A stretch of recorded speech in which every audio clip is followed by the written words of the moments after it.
Hello friends, மீண்டும் ஒரு புதிய வீடியோவில் மினி வேர்ல்ட் மல்டிவர்க் யூடியூப் சேனலோட இணைஞ்சிருக்கோம்.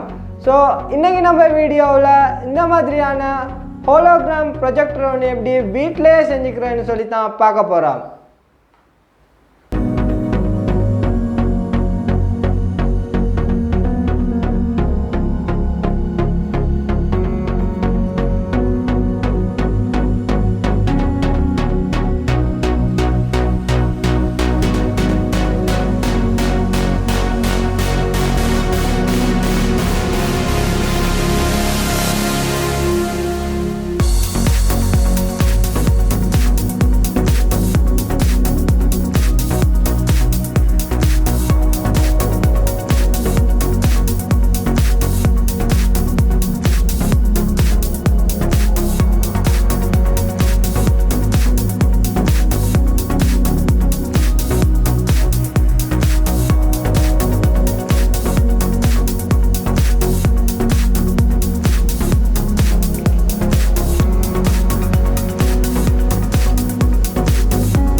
யூடியூப்பில் ஹோலோகிராஃபி வீடியோஸ்னு சர்ச் பண்ணி உங்களுக்கு விருப்பமான வீடியோவை செலக்ட் பண்ணி நம்ம செஞ்ச இந்த ஹோலோகிராம் ப்ரொஜெக்டரை வீடியோ டிஸ்பிளேயில் சென்டரில் ப்ளேஸ் பண்ணி 2D வீடியோஸை நமக்கு 3D வீடியோஸாக பார்க்குறதுக்கு முடியும்.